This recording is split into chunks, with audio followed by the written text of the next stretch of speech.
Le député de la France Insoumise, Antoine Léaumont, a perdu ses nerfs et est accusé d'avoir menacé physiquement le député du Rassemblement national, Sébastien Chenu, qui présidait ce matin la séance à l'Assemblée nationale. Alors que les députés débattaient de la proposition du groupe LR d'inscrire la mouvance des frères musulmans sur la liste européenne des organisations terroristes, les tensions sont arrivées.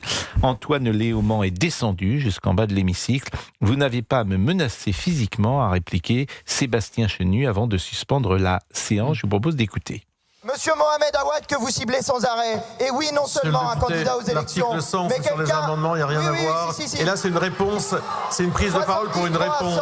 Non, mais à un moment, je veux bien tout, mais c'est une prise de parole pour une réponse. Code de déontologie et déclaration des droits de l'homme. Vous en voulez combien, monsieur le président? Terminez votre propos, mais n'entrez pas dans un débat, c'est un rappel au règlement. Oui, que vous asseyez sur un mauvais numéro d'article. Non, je fais sur un très bon numéro d'article. Bon alors stop, ça va. C'est un moment, faut arrêter de se moquer du monde quand même là. Allez, monsieur le rapporteur. Stop aussi là, ça va aussi. Monsieur le rapporteur général, et vous vous asseyez, monsieur Léaumont. Vous asseyez, monsieur Léaumont. Monsieur Léaumont, ne créez pas d'incident. Monsieur Léaumont, stop. Alors, monsieur Léaumont, je vous fais un rappel à l'ordre. Vous n'avez pas à me menacer. Vous n'avez pas à me menacer physiquement. Monsieur Léaumont, vous êtes rappelé à l'ordre. Qu'est-ce que vous venez de dire là? Je saisis le bureau pour vos menaces physiques de venir descendre avec vous. Ça suffit, ce que vous venez de dire là. Qu'est-ce qu'il a dit exactement? Sébastien Chenu dit, puisqu'on l'entend pas parce qu'il n'est pas devant un micro, Antoine Léaumont, qui lui a dit descends qu'on s'explique quoi. Voilà, descends de ton perchoir qu'on s'explique. Antoine Léaumont a fait une réaction pour nier, mais on verra ce que dit le bureau de l'Assemblée nationale, puisque il y a, vous savez, tout est scripté, hein, donc il y a des huissiers qui scriptent tout dans la salle, donc ils auront très certainement entendu ce qu'a dit Antoine Léaumont. Ce n'est pas la première fois. Thomas Porte, député LFI, avait fait exactement pareil dans l'hémicycle. Viens, on sort, on va s'expliquer. Sébastien Delogu, il a fait un tête contre tête avec le Benjamin RN de l'Assemblée nationale dans l'hémicycle. Thomas Porte, à l'extérieur de l'hémicycle, il a mis son pied sur un ballon à l'effigie d'Olivier Dussopt. Tous ces députés se comportent non pas comme des élus, mais comme des caïds. Ils jouent au caïd. Et quand je dis caïd, je reste poli parce que j'aurais envie de dire autre chose. Mais ce qui est extraordinaire, c'est que si c'était un député du Rassemblement national qui se conduisait comme cela, il y aurait toute la presse qui montrait en épingle le retour de la peste brune. Regardez comment ils se conduisent. C'est dans leur ADN de la violence, mais le privilège rouge, qui est une expression de Gilles William Golnadel, le privilège rouge fait que ces gens-là ont tous les droits dans l'espace médiatique. Et c'est sidérant. Elisabeth Assayag. Et c'est surtout à l'Assemblée nationale, depuis qu'ils sont là, on dirait qu'il n'y a aucune éducation, ils ne savent pas se comporter. J'allais même comparer ça au café du commerce, même au café on se comporte mieux. Tout ça est une stratégie. Dans un contexte, il faut rappeler le contexte où les députés étaient amenés à délibérer, voter une proposition de résolution européenne visant à inscrire la mouvance des frères musulmans sur la liste européenne des organisations terroristes. Donc ça devrait faire consensus. Ça devrait être extrêmement rapide. Pascal, vous qui aimez, vous savez, les commissions d'enquête parlementaire, du moins de voir ce qui peut se passer dans les coulisses de l'Assemblée nationale. J'invite tous les auditeurs d'Europe 1 à écouter les 4 premières heures, parce que ça a duré plus de 4 heures pour une résolution. La gauche et l'extrême gauche a multiplié les amendements, les interventions pour essayer de retarder le moment de vote. Mais écoutez, ça dure 4 heures. Je pense que vraiment vous pouvez faire une sorte de best-of de toutes les attaques de la gauche radicale, de la France insoumise. C'est un autre temps. Tout ça est minable. Alors que ça pourrait durer 3 minutes. Tout ça est minable, mais devrait faire consensus. Donc ça a commencé à 9h. C'est la niche parlementaire. Voilà, exactement, des Républicains. Et j'ai pu regarder en tous les cas, assez rapidement, entre 9h et 13h. Mais ces niches parlementaires ne peuvent plus travailler d'ailleurs. C'est fou. Le spectacle le chaos qu'ils veulent dans la rue, ils veulent aussi au sein de l'hémicycle. Et il y a 101 députés.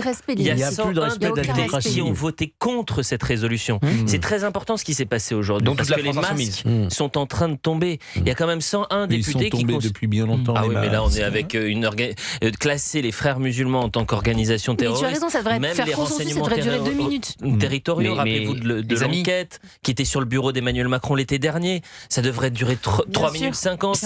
Non mais ils vont pas classer une organisation dont ils tirent certains de leurs candidats. Une organisation terroriste. Je vais vous citer un exemple ultra précis qu'on a commencé à entendre dans l'échange avec Sébastien Chenu. Rima Hassan a retweeté il y a quelques jours un tweet de l'ancien chef des jeunes musulmans de France, la branche française des frères musulmans, déjà candidat LFI aux législatives de 2024. Ils vont pas classer terroristes leurs candidats aux élections législatives, puisqu'ils vont les chercher maintenant du côté des frères musulmans. Et puis il faudrait voir à quel point les députés du centre étaient aux abonnés absents dans l'hémicycle. Ils n'étaient pas tous présents. Mais nous sommes...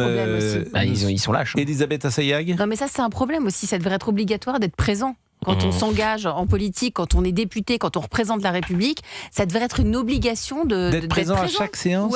Ils sont payés pour. C'est difficile. C'est difficile, mais on s'engage. On est où, nous ? C'est même pas souhaitable. Mais pourquoi, Elisabeth, je vous assure, c'est pas souhaitable. C'est pas souhaitable ? Parce que quand on appartient à une commission permanente, on siège dans une commission permanente, on n'est pas forcément dans l'hémicycle. Ah, tu penses que tous ceux qui ne sont pas dans l'hémicycle, ils sont en commission permanente ? La plupart sont en Olivier commission Faure a voté permanente. contre. Olivier Faure fait partie des députés qui ont voté contre cette résolution. Je suis devant Olivier Faure. J'essaie de voir si Boris Vallaud a également... Donc pour Olivier Faure, les frères musulmans ne sont pas... Boris Vallaud a voté contre. Ah, voilà. Mais les masques tombent, comme vous le dites. Alors, donnez toutes ces informations, parce qu'il est possible que ce soir... Il est possible que ce soir, dans l'heure des pros, nous commencions notre émission... et on continuera derrière. Comment ? Et je dis, on continuera le travail derrière. Le vice-premier ministre, Monsieur Faure, visiblement, là, je suis sur le site de l'Assemblée nationale, mais je vais le donner aux spécialistes de la spécialité, parce que c'est tellement gros que je me demande si je me trompe. Regardez ça. Eh bien, nous allons commencer notre émission ce soir, et c'est extrêmement intéressant ce que vous me dites. Il est 17h39, on va peut-être marquer une pause, Monsieur Laffitte, qu'est-ce que vous en pensez ? Excellente idée. On avait fait une émission un peu légère, et puis là, on est arrivé sur des sujets un petit peu... retour à la réalité. Ça, tous les députés socialistes présents ont voté contre. Ils étaient 25 sur 69 à être présents, ils ont tous voté contre. Il n'y a plus de socialistes. Les nommés dans les principales catégories des Oscars. Tiens, je vais voir si vous avez vu ces films. Bugonia, vous l'avez vu ? Non. Pas du tout. Non, moi non plus. F1, vous l'avez vu ? Avec Brad Pitt. Frankenstein, j'ai envie de dire, je le vois tous les jours. Hamnet, il vient de sortir au cinéma cette semaine. Donc c'était compliqué de le voir. Marty Suprême, vous l'avez vu ? Il n'est pas encore sorti en France. C'est sur le joueur de ping-pong avec Timothée Chalamet qui est le favori pour l'Oscar du meilleur acteur. Une bataille après l'autre, vous l'avez vu ? Évidemment. Une bataille après l'autre. Paul Thomas Anderson, Leonardo DiCaprio. Est-ce que vous y allez avec votre fils, Gauthier ? Non, je ne vais pas au cinéma avec mon fils, il a 5 mois. Est-ce que vous avez vu Arco, qui est le meilleur film d'animation possible ? Non. Bon. Est-ce que vous avez vu Sinners ? Oui.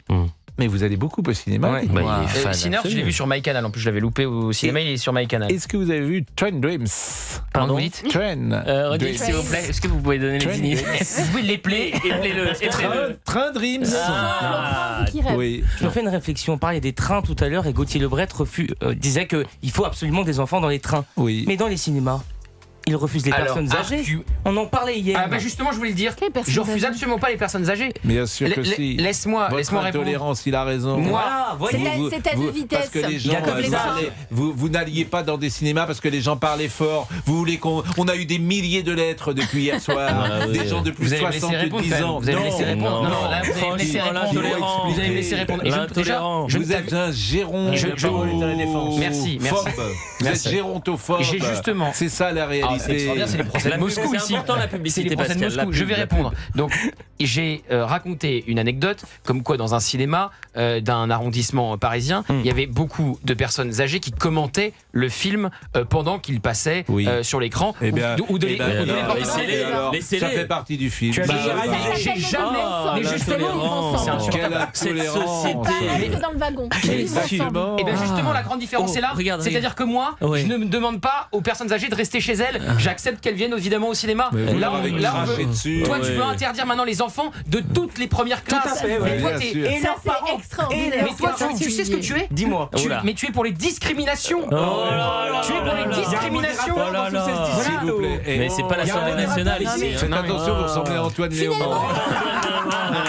Viens qu'on s'explique dehors. Le plus Je vais t'arracher ta moumoute. Non, mais